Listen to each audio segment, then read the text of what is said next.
जय श्री कृष्णा। दोस्तों आज फिर हाजिर हैं एक नई कहानी के साथ। कहानी छोटी सीख बड़ी का उद्देश्य लेकर। दोस्तों बड़ी कमाल की बात कही है किसी ने, अगर किसी का बर्तन खाली हो तो ये मत सोचना कि वो मांगने आया है, हो सकता है कि उसने सब कुछ बांट दिया हो। दोस्तों आज की कहानी है एक व्यापारी की, जो ऊँट खरीदने बाजार गया और उसे ऊँट पसंद भी आ गया। सौदा भी तय हो गया। उसने ऊँट मालिक को पैसे दे दिए और ऊँट को लेकर घर आ गया।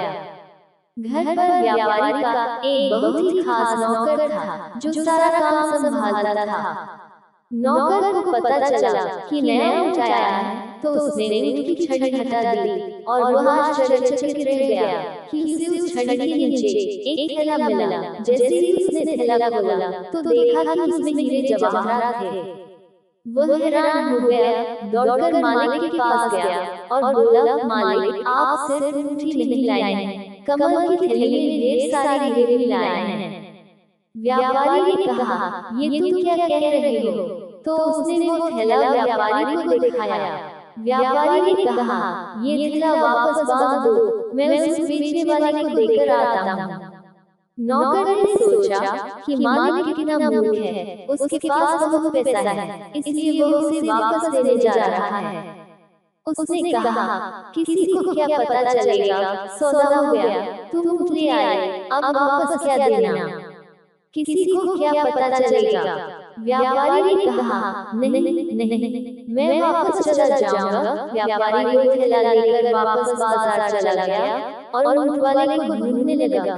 बहुत सोचने के बाद जब उसे ऊँट वाला मिला तो उसने कहा, भाई, ऊँट की छड़ी के नीचे ये कमल की थैली थी, जिसमें बहुत सारे हीरे थे, मैं उसे लौटाने आया हूँ। ऊँट वाला बोला, क्या बात है, मैंने इस थैले को बहुत ढूंढा, लेकिन मुझे मिला ही नहीं। बहुत बहुत धन्यवाद कि तुमने ये थैला मुझे वापस किया। व्यापारी ने वह थैला उसको दे दिया। ऊँट वाला बहुत खुश हुआ कि क्या बात है, बड़ा ईमानदार आदमी है जो इसने मेरा थैला लौटा दिया। फिर कुछ सोचकर वह व्यापारी से बोला कि भाई, मैं तुम्हें अपनी तरफ से एक हीरा देना चाहता हूँ, तुम्हें इनमें से जो भी कीमती पत्थर पसंद हो तुम रख सकते हो। व्यापारी ने कहा, नहीं, मुझे ये नहीं चाहिए, मैं तो बस इसे लौटाने ही आया हूँ।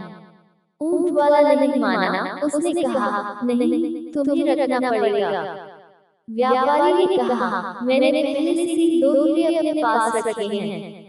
बात सुनते ही ऊँट वाले को गुस्सा आ गया। उसने सोचा कि अब तो इसे मारना ही पड़ेगा। उसने पहले से ही 2 हीरे अपने पास रखे हुए हैं। फिर भी उसने अपने गुस्से को थोड़ा शांत किया और उस कमल की थैली को बाहर निकाला और सभी हीरों को गिनना शुरू कर दिया कि वे पूरे हैं या नहीं। गिनने के बाद उसने देखा हीरे तो पूरे थे।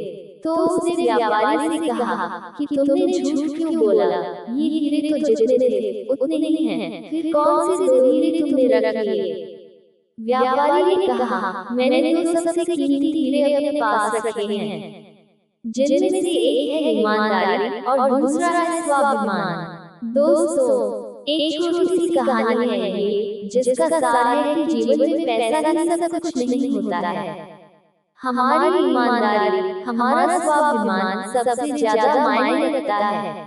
दोस्तों, आज के जमाने में मानते हैं हम कि पैसा बहुत कुछ हो सकता है, लेकिन पैसा ही सब कुछ नहीं हो सकता। याद रखिएगा इस बात को। दोस्तों, कहानी अच्छी लगी हो तो वीडियो को लाइक, शेयर और कमेंट में जय श्री कृष्णा जरूर लिखें और हमारे चैनल को सब्सक्राइब अवश्य कीजिएगा। धन्यवाद। जय श्री कृष्णा। हरि हर।